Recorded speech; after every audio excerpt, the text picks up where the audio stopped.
today's webinar, we're going to talk about end-of-life lessons, learning from the mistakes and situations of others.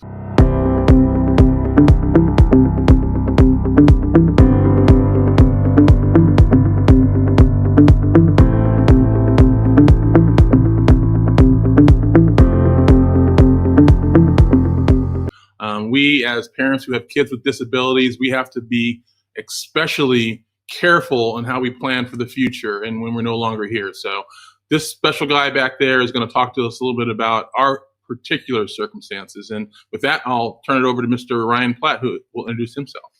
Yeah, no, thank you, Keith. Again, guys, my name's Ryan Platt. Keith and I have had the privilege of providing hopefully good educational content for everyone for the last, 5 or 6 years, I think, Keith. And if you've been listening to us that long, man, bless your heart. We love you.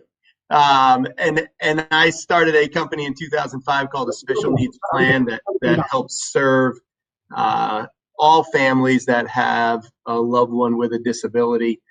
Trying to make sure that everything's in place appropriately, everything's designed appropriately, and what you want to have happen actually does. And so that's kind of what we're talking about today is, when the rubber meets the road, does it all work the way that you want to? And how are we going to really figure that out and know it? Well, one way is to learn from others who have already been through it. Because if you've never been through it before, you don't know what the road even looks like, right? So you don't even know what to expect.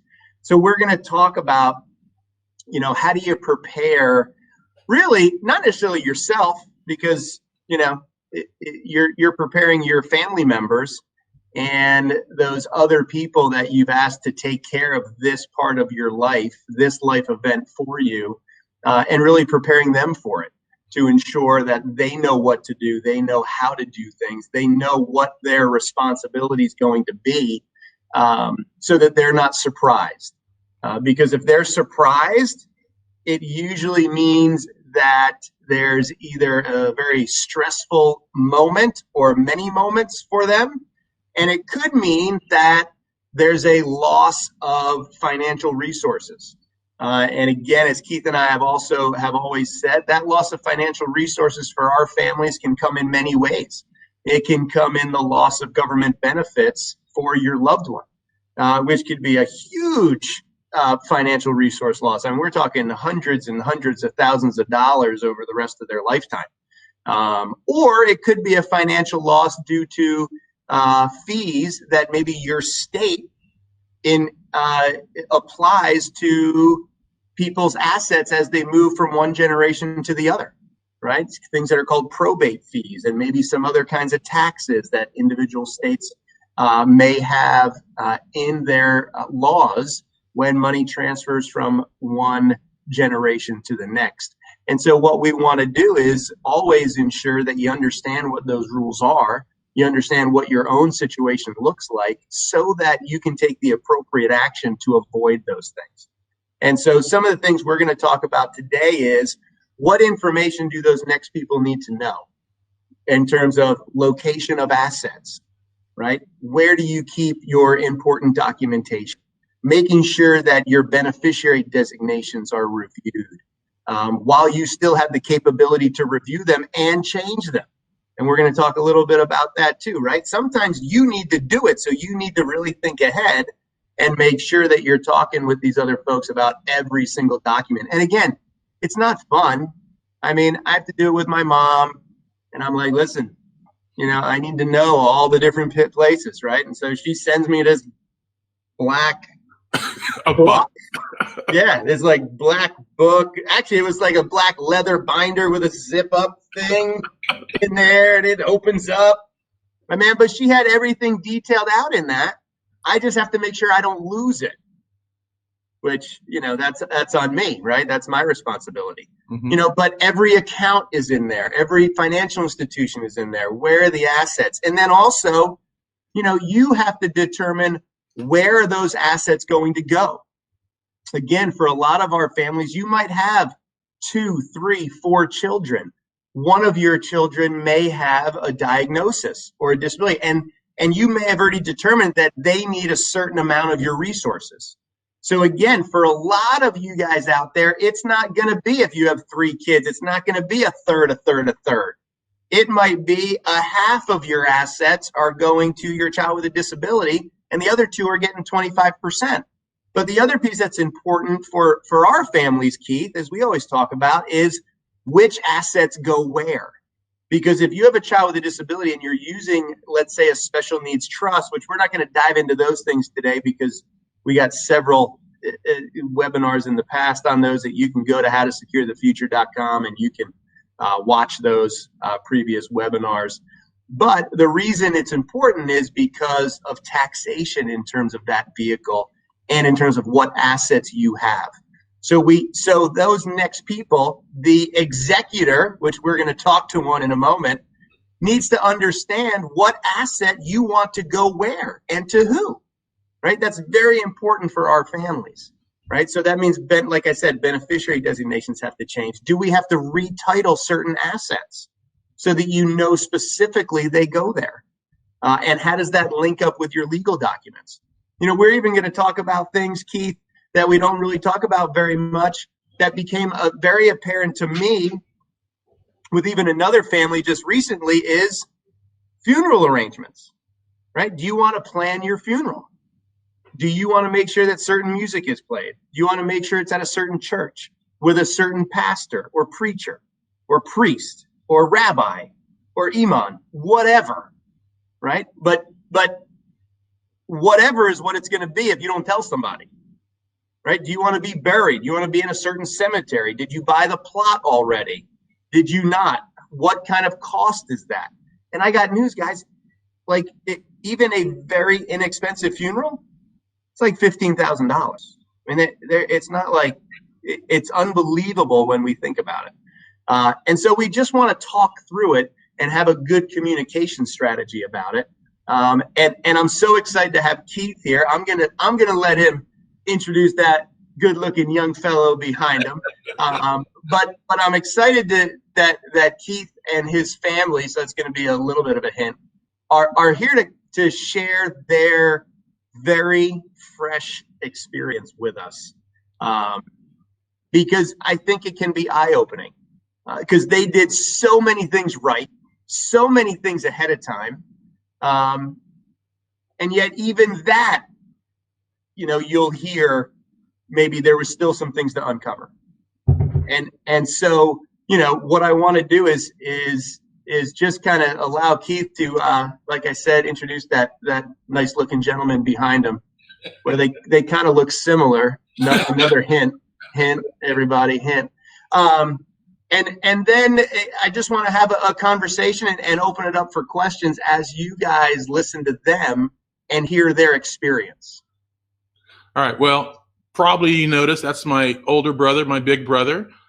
He's the one who my sister I saw was the first time visitor. Hello, Felicia from Irvine, California. So she's probably checking in on us to make sure we're not, taking her assets away. Just kidding. We would never do that. But we wanted to have this webinar because we learned so much about it. My brother's the executor. His name's Aaron, and I'll let him talk in just a minute. But we learned so much about this. My dad recently passed. He's a military man, 20 years in the Army, 25 years in the Air Force. So we lived all over the place. He was an accountant by trade. He knew his numbers and he planned and all that kind of stuff. But there was a couple little holes that we found out. And why I thought about this as a webinar for all of us is if I would have predeceased my dad, then my assets would have flowed to my children with some caveats. And I'm not going to let Aaron convolute that, but with some caveats, which means that my youngest son, who's autistic, could have lost all of his benefits. And some of you might be in situations out there where that kind of thing could have occurred, that your mom or dad or someone who might leave you assets, leaves you assets or doesn't do the right things, and money flows naturally to the next line of beneficiaries. And one of them could be your child with a disability. And that child with a disability is living in a government benefit funded home. They might lose it. They might be asked to leave within 30 days. So there's a lot of implications. So that made me think. I said, my dad, who did so much planning relative to this, still missed a couple things that we weren't able to fix or rectify because he was no longer capable of signing on his own behalf. So we had to sort of sit there and wait for it to happen. So my brother is going to sort of talk about some of those experiences, how we have the majority of his estates in the living trust, but some of it fell through and is going through probate. So with that, Aaron, do you have anything, words of wisdom for people? And Aaron, I just want to make one point. And Aaron, for everybody, if you're new to any of these legal terms or anything, he's what's called the executor, right? He's the one that's administering everything that's in the will, right? So he's administering dad's wishes. Right. And so he has to deal with all this, and he's the one the court is looking to. Yes. All right, Aaron. Okay, hello, my name is Aaron Caldwell. I'm the older brother of Keith, and I want to say hi to Felicia. Okay, I've got a couple pet peeves that I just tell everybody right now. One of the first ones I do is double check, triple check every year, check your beneficiaries. And the reason I say that is a couple folks there. First is sometimes when you buy stuff, stocks, bonds, that type of stuff, you have issues with putting your beneficiaries. Sometimes you're not ready. Sometimes you don't know who they are. Well, if you put them in right away, then you have that information. Then my beneficiaries wouldn't get my assets when I pass, and then they'd have to go through it. One of the things I learned with my dad is he had dementia back in 2013, 2014. At that particular time, we'd got doctors signing letters saying he doesn't have the mental capacity to attorney. So I thought I could make changes to the beneficiaries, but I found out in the trust that there was no power to give me ability to change beneficiaries. If there weren't any there, we couldn't add them, and we couldn't change them. We couldn't make any changes to the beneficiaries. So those are things that we learned about the beneficiaries. So then when my dad passed, we found out that dad had roughly 20% of his assets that were not covered by beneficiaries that should have been, like his traditional IRA or his Roth IRA. Well, in California, if you have more than $200,000, you have to go through probate. If you have less than that, you don't have to go through probate. So dad's got the vast majority of his assets in a trust. We aren't worried about those. We can't touch them for 120 days, but we're not worried about those. The $200,000 that's in the trust, in the probate side, we have to go through probate. And the fees that, let's put it this way, I'm sure that trust cost him $2,500 to $3,000 when he did it back in 2003. The probate fee alone for just the attorney is $7,000. And that's without any of the additional fees like court costs, filing paperwork, any of that other stuff. So those are all things that you really need to pay attention, because we were trying to save me from going crazy filling out all the paperwork, and now I'm going through it twice. I got to go through the trust side, and I have to go through the probate side, and I have to keep it straight in my mind as to what I'm doing. And which one is easier? Well, right now, neither. Okay, great. Honesty. We love honesty. No. The trust isn't bad. It's the issue I have with the trust is I didn't know anything about the trust.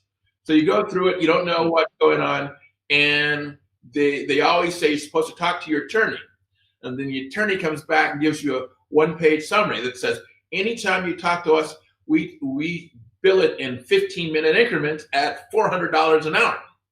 How often do you think I want to talk to that attorney? Right.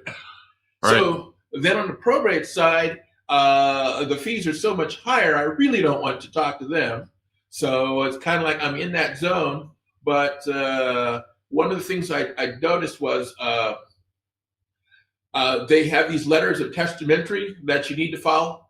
And I'm trying to get that done so that I could then talk to the Schwab that's got some of my dad's money, USAA Bank that's got some more of his money. And I can't go any further than where I'm at right now. And this is after 4 or 5 phone calls of 30 minutes each, finding out what needs to be done so that I can go further, and I can't go any further until I get that from the probate side of the house, and we can't get that done because the courts in California are not really open. So it's kind of like slowing everything down. You know, that's a good point. I want you guys to see the frustration on my brother's face dealing with this, and the relief on my face not having to deal with it. And the reason I bring that up is when you are gone, someone is going to become him. If you do not make it easier for that person to do the work that needs to be done, and your situation is different because you have a child with a disability, that person needs to be aware of how that all plays out. So my dad didn't have any children who had a disability, so that wasn't an issue, but I have one. So I have to be concerned with it, and you are here on this webinar, you have to be concerned with this. So we need to make the job of the person who's going to take over that spot for you easier, less frustrating. Obviously, the virus is not something that any of us foresaw, but it's still one of those things in life that could happen, right? And you, as a parent of a child with a disability, you owe it to your child to make it easier for the next caregiver to have the best opportunity. My ex-wife listed as a beneficiary in some of my accounts. Yeah, and Aaron, I think you make a great point. Just to kind of put in your almost maybe in your New Year's Day, while you're watching the Rose Parade and getting ready for some football games, get online and just put that as one of your New Year's Day activities is take 30 minutes and check all your beneficiary designations. Yes. Right. Just on New Year's Day, because we're all off on New Year's Day, after you let New Year's Eve, it settle down for you. So by the time the afternoon comes, you'll be feeling better. Right. And almost make that part of your New Year's Day, because what a great, I think that is just, sage advice right there. Because we even looked at your brother, and even me, I was just looking at like benefit enrollments, and I'm like, oh man, I don't think that beneficiary is right. I mean, I do this all the time, right? Pot calling the kettle black. I'm like, I better take the tree branch out of my own eye before I talk about the specks in everybody else's, right? I mean, we're taught that too. And right. So, and even Keith just mentioned it, right? I mean, we've been doing this forever. We do webinars, Aaron, on beneficiary designations, right? And Keith's like, I better go check mine. And he found 2. So I think your advice about, because it sounds like we don't have to do it, but all 3 of us just found that, holy cow, maybe we do need to check them. And you make another great point. If you move your money from one financial institution to the other, right? And people do that, right? Schwab to Fidelity to Vanguard to American Funds, T. Rowe Price, I don't care, whichever one you pick, right? If you move money, right, beneficiaries don't transfer. So you need to take that action step and make sure that they're adjusted appropriately. And I think maybe just every New Year's Day, put that on your calendar as part of your day, log into the computer and just check all your beneficiaries. I think that is really, I mean, I love that. One of the things Keith and I try to do is simplicity. That is beautifully simple, right? Because it doesn't. Just a little bit further than that. And one thing is, if you have a trust or a will or anything like that, print up anything that you want.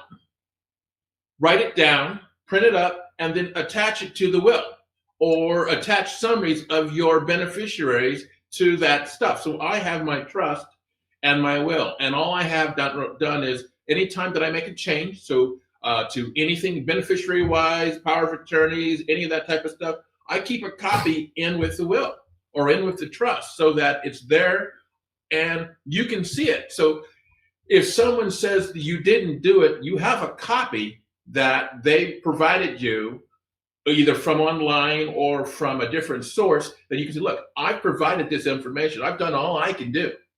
So when you go to your attorney, when your next generation goes to the attorney and says, look, he's done all he could do, and if you guys didn't do it, that's not on us. That's on you. And then you might have some grounds to fix it. Yep. And Aaron, and I'll even go a step further with that, because I love that piece, keep it all in one place for your next folks. And then also, I would recommend that you print out or keep a list of, the financial institutions, where you have your money, Mm. right? And what type of an account is at each one? For example, you mentioned a couple, just your dad, right? USAA. Well, maybe they have a checking and savings account, but maybe Schwab has an IRA and a, living trust investment account, right? And just, it doesn't have to necessarily be, the updated values or anything, but it just needs to have a list of just what institution is your money sitting in, and what type of an account is it, right? Doesn't even need the account number, right? Because you just need, because if you're the executor, you can call up and say, okay, here's the person's social security number, and here's my letters of testamentary. Now, here's the will. Now give me the information that I need, right? Well, so, but to have that information in one spot, God, how much easier is that, right? Well, I want to add to that, because part of this process of my situation with my father is it forced me to have to revisit some things. I realized that I had some bank accounts that I did not put in. You open them after you have your trust. I did not put it in the name of my trust, so I wasn't able to change the name of it because it was already a active account. So I would have to close that. Yes. But my fix was, as Ryan shared with us a couple webinars ago, is that you can do a payable on death. So upon my death, it closes the account and opens the account in the name of my son. So that was a way for him to get access to some funds right away in that account that I didn't do properly. But as a result of this whole discussion, I opened a new account at another bank in the name of the trust, right? And I went back through my old documents to sort of go on what you just said, Ryan. I went back to my old documents that my Exhibit A in my living trust is from when I created it. I don't even own most of those assets any longer. The old house, that kind of stuff. So I need to update my Exhibit A. This is all part of what we're talking about, is that at some point in the future, we're all going to leave this world. We don't know when that time's going to come, right? Yeah. So my trust would have been perfectly fine if I would have died the day after I wrote it. But now, 12 years later, it's no longer even closely accurate other than my name. Yeah, life's totally different. And that's what happens. Real estate, I don't do this. I own different stuff. I don't have accounts any longer. So part of my thing, and what we're going to be doing for you who are members of the course, is in January, we're going to do our review, where all the stuff we're talking about, we're going to go in depth about how you make sure that your plan is complete and that it's up to date. We're going to go through all the questions that you need to sort of understand. Yeah. We're going to give you a checklist. A checklist. Do this, do this. Check it off. So for those who aren't part of the course, consider joining the course. It's a $2 introductory price to get started. But I need to go back through my Exhibit A, update it with my current assets, and I also would add all of your usernames and passwords, right? If you have electronic accounts to banks and all that kind of stuff, because a lot of that stuff changes, but if someone's trying to access your Bank of America, your Wells Fargo, they're not going to be able to do any of that kind of stuff. They can get online and look to see what you have. So update your usernames and passwords, put that as part of your document, so it sort of speaks for you after you're gone. Yeah. I think those are sort of useful tools. Absolutely. Or another option you could do is, I'm on Chrome. I'm not on the He's anti-Apple, by the way. Anti-Apple, yes. There's a few of us out there. All right, but where I'm going with that is, I recently printed up all my passwords that I have in various spots, and I have a paper trail of that, and a copy of that is in with my trust. Because I used to tell my brother and sister what I should do is go to the 2 computers I have in my house, and I've given them the password to get onto the computer. And then I realized they're not going to be able to unless they have the phone and all the other stuff, because they got the 2. But at least you have a starting point and say, Aaron passed. This is his password. This is his username. And then once you start talking to people, they might give you more information, because you're still going to need my death certificate and all that other stuff. But at least it's a starting point. Right. And then I hate to say this, I'm one of those I'm a financial person. So he is anally. He's numbers. He just can't. Drives you crazy in a good way. But where I'm going with that is, so I have a lot of the paper copies of anything financial in my house, somewhere in my house, in a drawer. My brother and sister both know where it's at. But if my house burned down, they would have a difficult time. And then my dad was the same way. But even with my dad and me being the POA for over a decade, with his death, I'm still finding lots of things that are just coming in now that I've never seen for the past 10 years. Didn't know where they came from, didn't know where they were, but they're still coming in now, and now I have to deal with it. So those are things I'm learning as we go through this process, which is a good thing for us and for myself. And anything I learn, I then put in with my trust, so it's there in one spot, so they can come after me. Like if I get in a car accident, they could come out and do whatever they need to do. They might not have immediate access to the stuff, but they shouldn't lose too much. Right. It's good organization. And guys, I see all your questions. We're going to get to as many of them as we can, but we just want to make sure we get out the key learning points that we think were just so important for you guys to get. So go ahead, Ryan. Well, and one of the things you mentioned before, Aaron, and I don't know if you know the next level of, as you said, right, the legal documents that your dad did maybe cost them $2,500 to $3,000, something like that, maybe $3,500 total. I don't know, whatever that number is. And you said, just for the piece that you're having with probate, the attorney by themselves is $7,000. And then I'm assuming California probably has a probate court cost fee. Yes. Is it a percentage of the assets that are sitting in probate? I think it's $500 to start it, $500 to get out of it. And then I look at all the other fees, and I don't know which ones we're going to get hit with, because I'm going to be doing a lot of this stuff myself.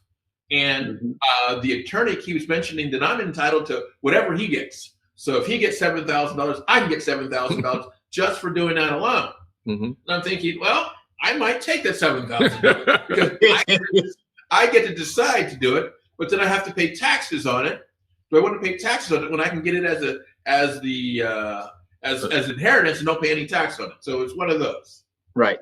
And so it's one of those, when I look at it, I say, wow, if we only communicate a little bit better, right, we already know your family could have saved $3,500, and that's without all the other fees that you're not sure what they're going to total yet. Yes. Right? So it's not only a stress and time and energy cost, but there's a true tangible financial cost to taking 30 minutes a year and reviewing those things we just talked about. Exactly. And let's not even talk about all of my dad's banks, as he was an East Coast person, are on the East Coast. We're in California. So I knew I liked your dad. 3 hours, I have to plan no later than noon to handle anything that's happened on the East Coast, because a lot of the people that we need to talk to that are specialists leave at 4 o'clock.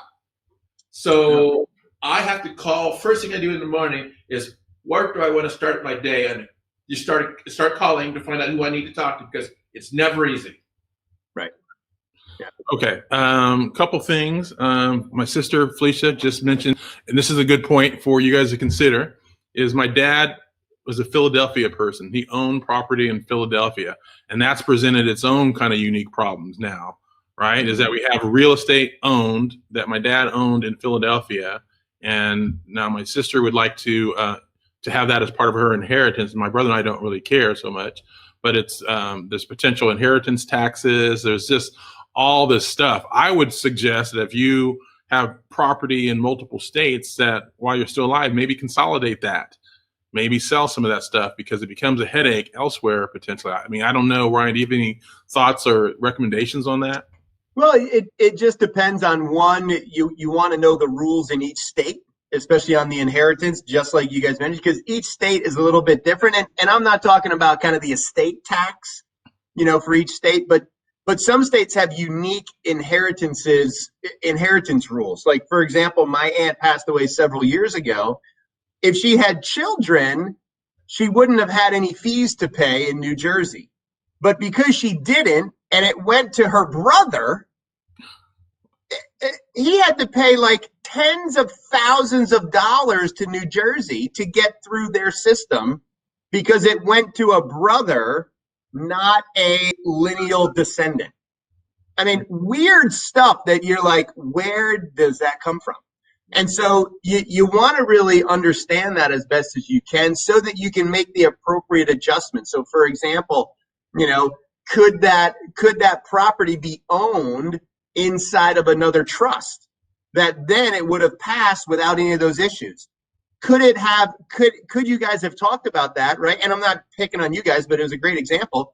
And Felicia talked to your dad and you guys all get on the same page and change the ownership to a joint ownership with Felicia.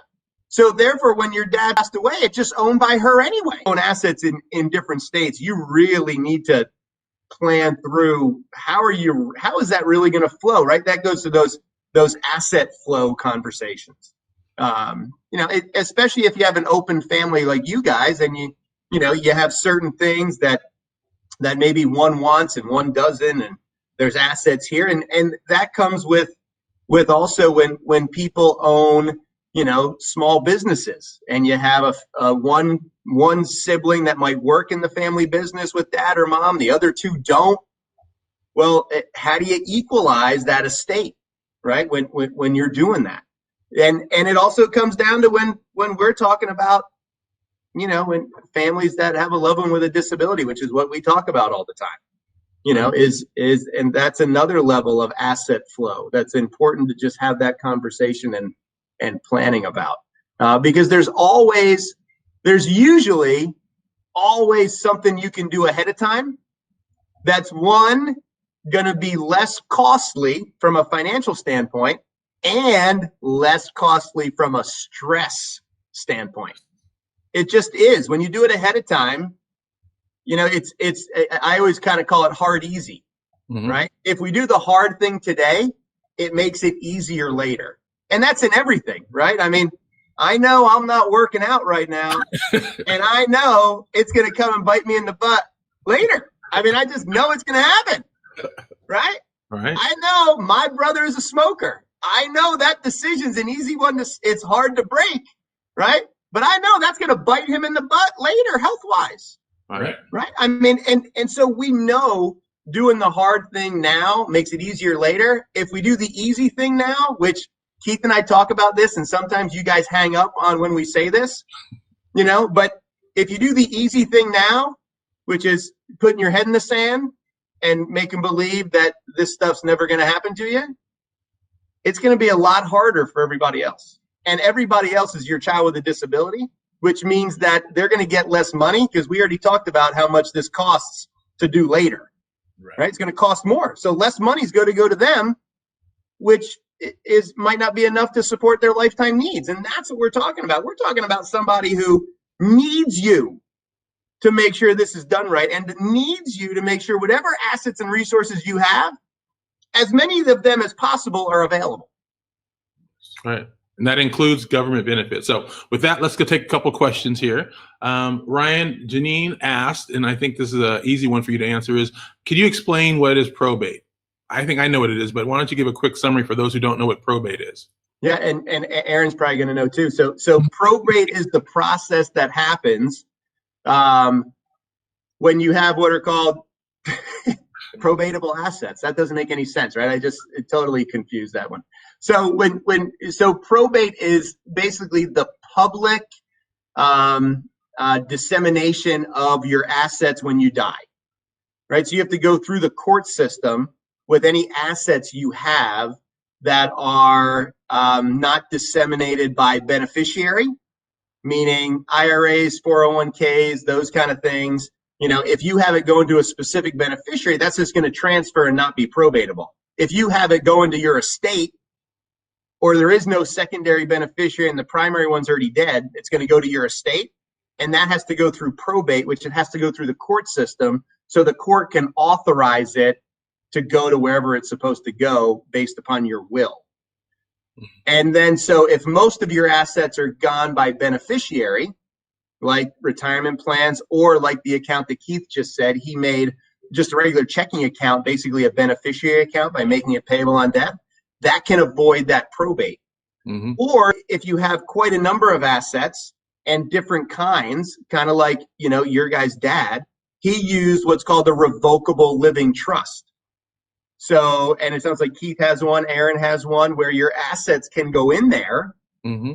And then that's also when you die, it flows out of probate. So it's private, right? People don't know what assets you have in there, and people will never know. And it avoids the court cost fees of the probate process, because the probate has to go through the court system, which is where all the costs come into play.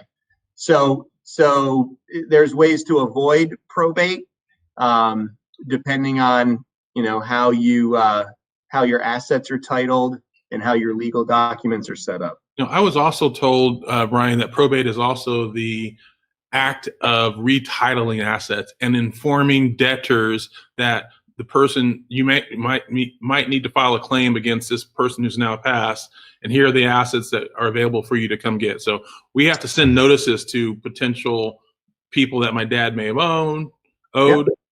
So that they can make claims. And one thing that I found out that I did not know that my brother just shared with me is that my dad wanted to leave like $1,000 to a couple different charities, 2 or 3 different charities. By him doing that within his will, they now have asked us for a copy of the entire trust. I'm thinking there could be no good reason why they need a copy of all that. So my point is, if you want to leave money to charities, just leave it to them. Don't include it in your will, because now they have access to everything that's in the will, whether it pertains to them or not. I personally don't like that. I do want to donate to particular charities, but I don't like that idea of them being into my business, because now they know about my dad's passing. They know that they're a beneficiary of that. So they're entitled to a copy of the entire trust, which I don't really like. But that's something to keep in mind if you guys are planning to leave money to charities, that in California, at least, they are entitled to get copies of the entire trust. Yeah. And so one of the things that you could do there, if you wanted to leave those things, is again some tax planning and tax strategies, understanding tax laws and what's happening. But if you do want to provide certain monies for charities, maybe you use a beneficiary designation on an IRA, a traditional IRA or traditional 401k, that's going to be taxed pretty heavily, income tax wise, to your individual beneficiaries. And if you do have other assets other than just those, retirement plans, you could provide charities that money, then they don't have to pay any income tax on it. And you do it by beneficiary, so they don't have to be notified through the probate process. So you're absolutely right, Keith. That's part of the probate process as well. Okay, Erica is asking, and Valerie, I'm not passing your question up exactly. I'm just letting you know that everything we're talking about here is how you can make it easier, is to organize, to annually review your beneficiaries to make sure that, so just imagine one day you're gone. The next person, my brother here, is the person who needs to figure it all out. Whatever you can do to make it easier for him is what we're talking about doing. So Eric is saying, so just make sure that my child with a disability is not one of our beneficiaries. That's not what we're saying, is it? Well, that's a great point.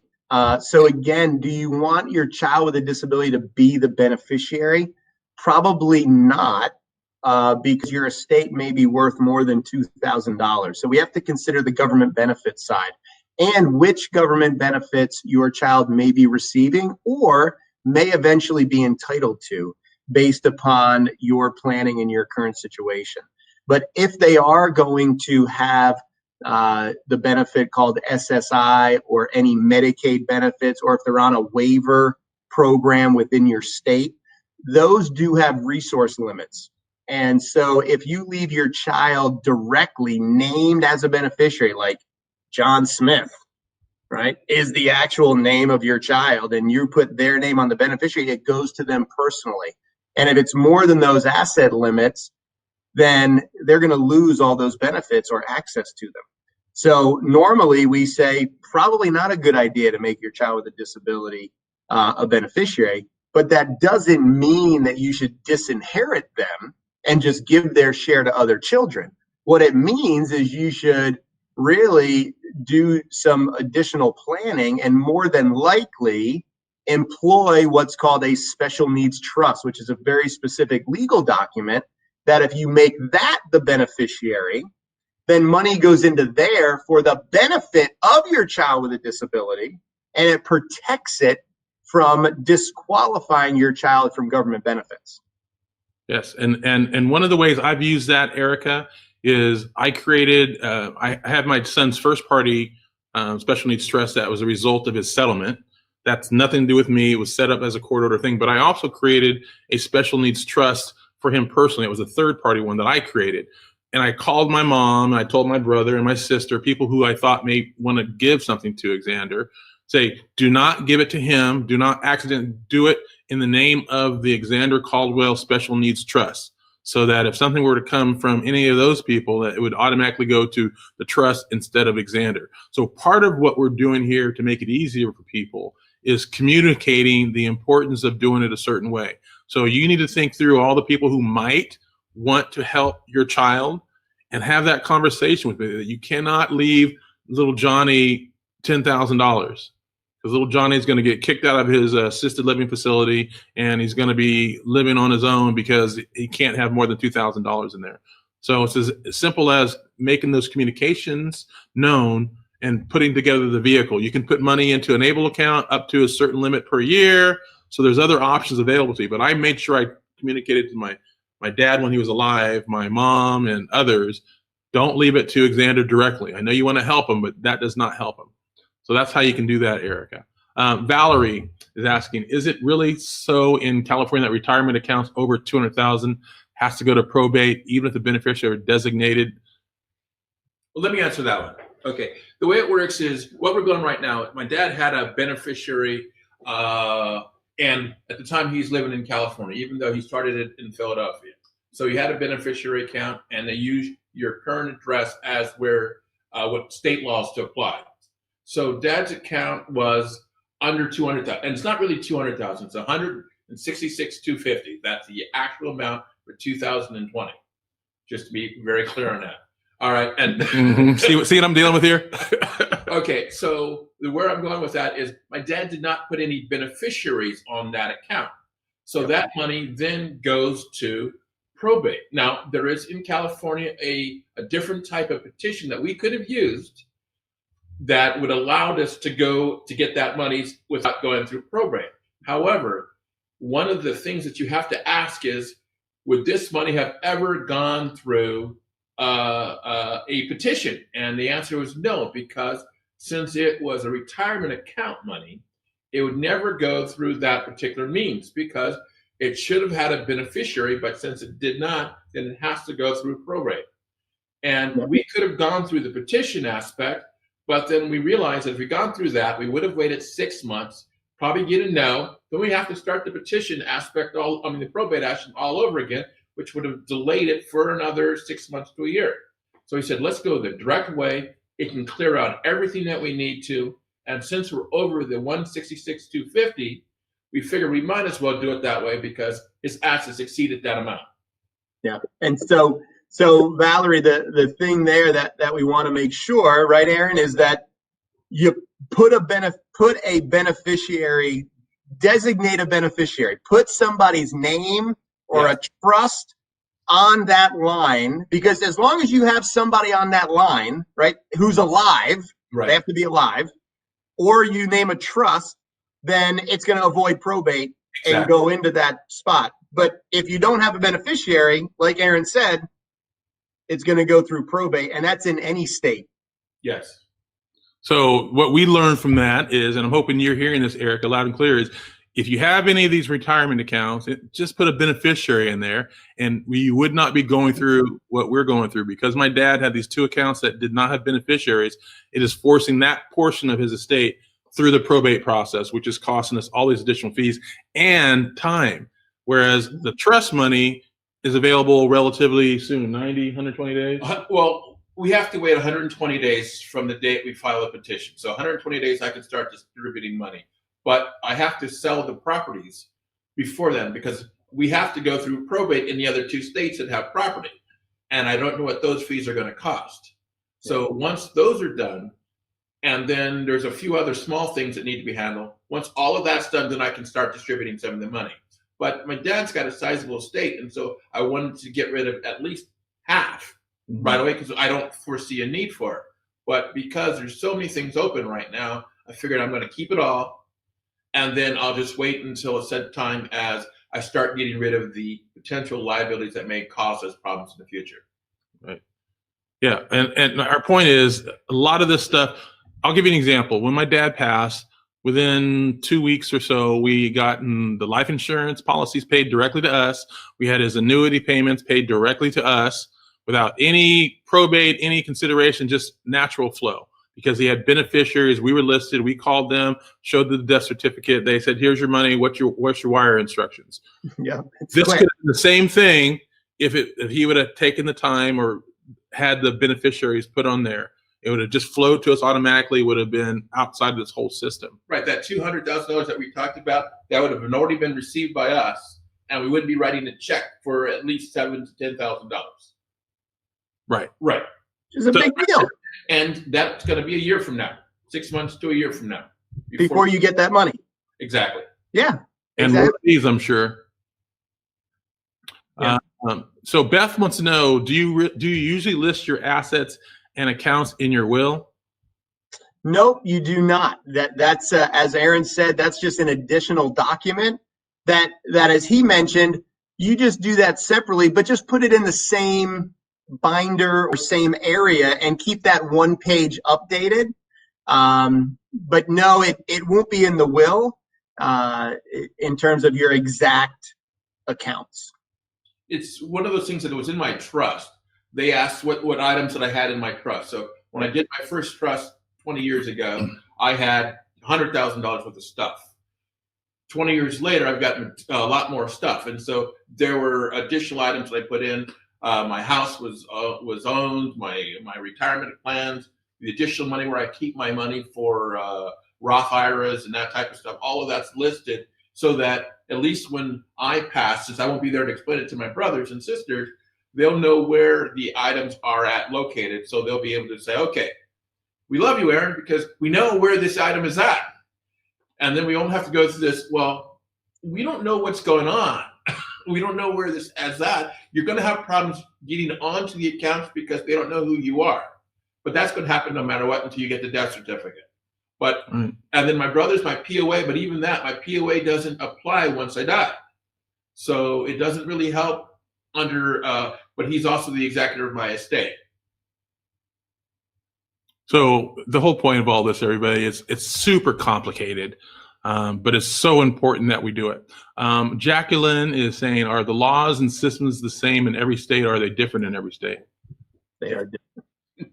I mean, they're similar, right? You still have probate. That's kind of a federal term, but the fees and some of the general rules, Keith's absolutely right, right? Probate's designed to make sure that creditors know that you're dead and they can come after your estate if you owe them money and, all those different. So there are things that you have to do that are typical, testamentary letters, right? Death certificates. I mean, you need all that stuff. So that's all the same. Oh, they always recommend getting 5 copies of death certificates. Just go ahead and get 15 or 20. Absolutely. I was just going to say the same thing. Yeah, you need more. Yes, because you don't know who's going to require an original, and just get them all at once so you have them. And then if you need them in the future, you'll have a copy or you'll have an original to go through. It's $20 each copy, so we probably got more than we need. But at the same time, if something were to happen, then they would have I gave a copy to my brother and my sister so that if something were to happen, they at least know they have one there. And then they can go out, they know where they can get more if they need to. Yeah, I just got asked for it from, so when I received my portion of the inheritance for my dad's annuity, they wired into a new account of mine. The wire was more than what the normal balance is, so they put a suspend on my account. I'm like, you got to be kidding me. If it went to my normal bank, it would have been no problem because they know my relationship. This is one of those online banks. They suspended my account and they made me prove that I just went through this, where the money came from, and I had to provide them a copy of the death certificate of my dad. I was just like, they thought you were laundering money, Keith. That's what they thought. Hey, what's the guy doing? Where'd Just that come opened up this from? new account, money flows in. Right. So, all right. So Mina's saying we are planning for the surviving parent to bequeath our co-op apartment to my brother and get the board to allow my son to live there as he has been for many years. We are in New York and my brother is in California. I have a comment about that. I don't know if it's a professional comment, I just have some concerns. And my concern would be there's a lot of what ifs there. That if the board says no, what happens? Or you're planning for the surviving parent to do this. I think it's one of those things that you should probably sit down and talk to a professional about all the nuances of that, because what we don't want to have happen is after you're gone, find out that your plan isn't going to work. And now the person who's trying to fix it is someone who's not as invested in your child as you are, because no one is going to be as invested in your child as the parent. No one. Right. And also and this doesn't happen all the time, but I said this once to a family. They said, "Oh no, we have to think about this because we had friends that it happened to," is what happens if spouses die at the same moment. There's some kind of an accident or something like that, and there is no surviving spouse. Well, then the plan goes up in smoke. And there's ways to avoid that. Right. Right. You can do it ahead of time together to handle that if that situation did occur. All right. We're going to be wrapping up soon. We got a couple last minute questions. Cherie is saying, could you talk about Social Security if the one who has passed was collecting it? I'm assuming maybe that is Social Security retirement. So if a person's receiving Social Security retirement and passes away, and they have a adult child with a disability, and that adult child was deemed disabled by Social Security before the age of 22, and then that adult child would be eligible for a portion of that Social Security. I don't know if that's what you're talking about, but if you are, I'm so glad you brought that up, because that's another thing that the next executor or person in charge needs to know about. Because if they don't know anything about the disability world, they don't know that your child could receive a portion of your benefit, and they probably don't know what a representative payee is, which is probably what you are if you're helping to manage that Social Security payment for your child before you were dead. And so they would need to know that piece as well in terms of, okay, definition of a representative payee. Where do I go to become the representative payee so my brother or sister's Social Security payment continues and I can still use it? And when do I go do that? And do I need a death certificate for that? Right? Yes. Right? And do I go to the local Social Security office? And do I make an appointment? Do I bring the death certificate? Do I bring the representative payee paperwork that showed that mom or dad was the representative payee? Right? We're giving you some answers, right? But that's all got to be written down too, because these, again, the thing that I always talk to Keith about, and Keith understands is him and Nicole, because they're the parents. They know things just because they know it. And sometimes as parents, we know things and we overlook the fact that other people don't know it because you've known it for so long and you've been just doing it.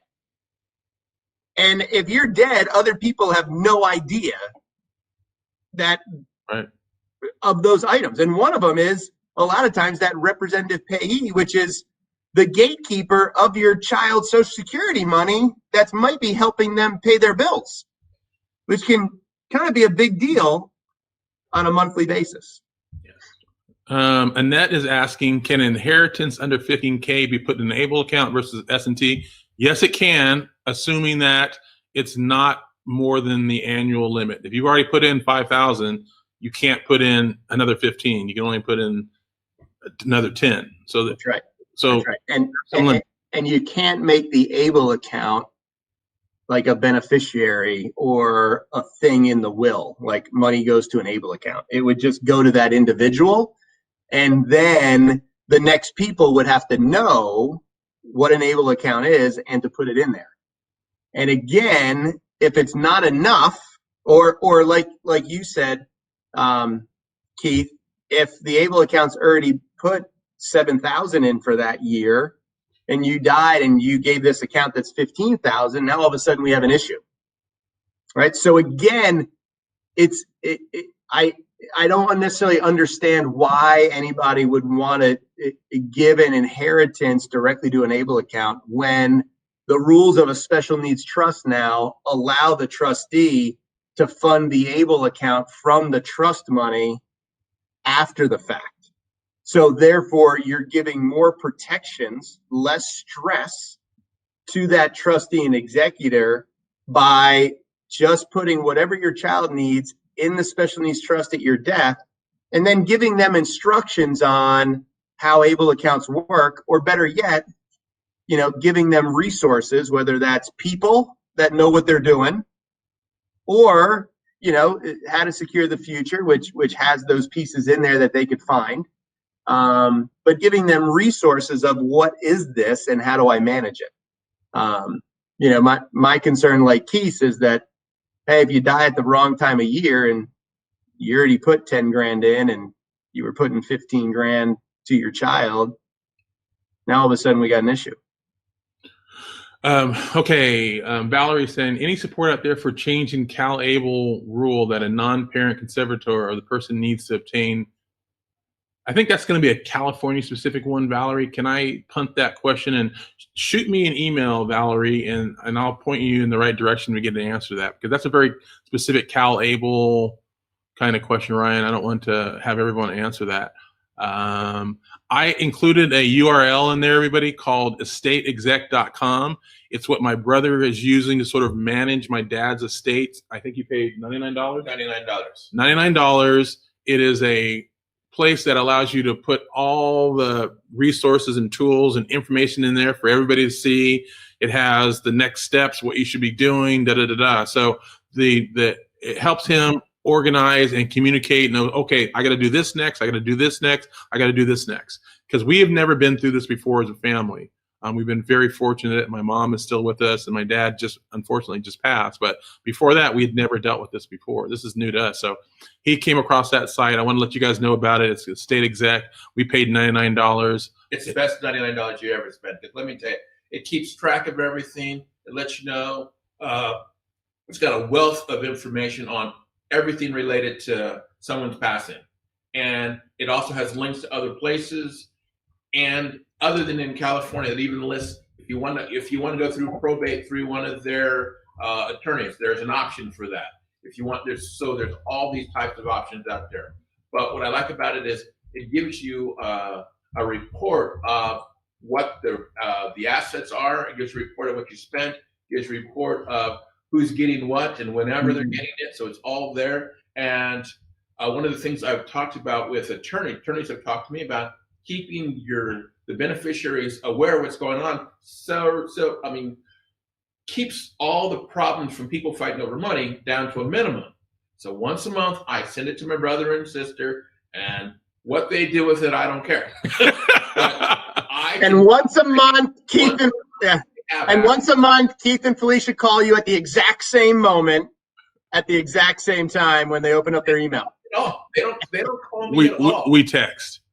I love the same text because I get to answer it both ways. That's right. He's already sent that to you. Leave me alone. we hear that a lot, but he's the right person for it. Just a couple more questions, and we'll wrap up, everybody. I promised my brother to let him get back to his retirement nap because I pulled him out of bed to come join us over here. Yeah. It is noon, right? It is noon. That's what happens with retirees. They just sleep all the time. Jerry's asking, isn't child eligible for Social Security disability even before the parent passes? They can be. It just depends on the situation. So again, if your child was deemed disabled before the age of 22, and they're an adult and you retire, they can also be eligible for a portion of that retirement benefit, not taking any away from you. So they can certainly be eligible for that. If as a parent you were deemed disabled by Social Security disability income, they could also receive a benefit from that system as well. So again, absolutely depends on the situation. Okay. Yes, Valerie, I sent you my email address in the notes. Can you send me an email and I'll point you in the right direction to hopefully get an answer to that Cal Able specific question. Annette is asking if it specifies S&T, can you put in Able? I think Ryan just says that you cannot have an Able be the beneficiary, right? Right, because that's like saying I want it to go to Joe's savings account, and you can't really do that. You have to give it to Joe, and then they determine to put it in there. Yeah. Okay, and Sarah, I said it's called estate exec, and it's there in the notes. If you sort through the notes, you'll see it about 10 down from where you're at, where I list the page. It was $99 to have this resource that helps organize the work of the will administrator, what my brother does. I would say one thing about that. I was having a few problems with the program, the estate program, and before I could even formulate and write down, they called me up and say, how's the program working for you? And I said, it's working fine. In fact, I have used 2 email addresses, and I said, well, why didn't you go buy for it? And I said, I bought it on the other email address. And so they looked at it, and then I was able to, any questions I have, I was able to shoot them an email, and the CEO or somebody high up in the company replied back. So it's a small house company, and they would get back to me within a day. So solved my problems completely. That's fantastic. $99, guys. This is That's great. well worth it, man. Well worth it, because there's so many issues you have to deal with, and if you've never dealt with it before, even if you have dealt with it before, it's so overwhelming, all the things that you have to be doing, especially if you're in his position. I just got to sit here and wait for the reports and say, here, do this, do this, do this. Okay, great. But he's the one behind the scenes doing whatever he's doing, and thank God it's not me. So, all right, everybody, we're going to go ahead and wrap up, see if I missed anything here. Oh, somebody asked, do you need to have can a copy of a death certificate work? Sometimes it can, and sometimes you are required to have a certified copy, right? Yeah, exactly. Yeah, just like Aaron said, like he said, buy 15, buy 20. You might not need that many, but it's easier to get them at one time than go back and forth. And the other thing that I would say is we talked a lot about this. We talked a lot about communication today. So, if you guys are at howtosecurethefuture.com, one of the big communication tools that Keith and I have talked about before is a letter of intent. Right. That's going to be, not necessarily focused on this topic today, but there are elements of it in there. But it does talk about, hey, if you're not here anymore, what does your child need? Right? What happens on a daily basis? Right? How does that continue? What are the jobs that are associated with them? So, go there, check that out for sure. That's part of that communication plan. Wait, I'm being kicked to the curb. 3 people have now said that my brother should be here more often. What is up with that? Well, maybe I'm the one getting kicked to the curb, Keith. All Why right. did you assume it's you? Maybe they like the brother interaction, right? They say, hey, get rid of Ryan. Let's get the Caldwell brothers on here. Then we'll really be screwed. One last thing, guys. This is for those who are members.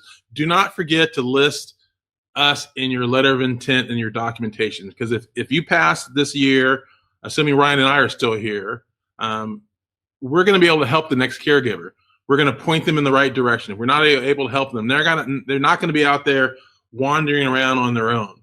Because imagine my brother, who's never had a child with a disability, now having to deal with a child with a disability and not knowing all the little landmines that are available, that are out there for us parents who have kids with disability. Doesn't know what an IEP is, doesn't know what this is, doesn't know what that is. He's over, I don't. He doesn't.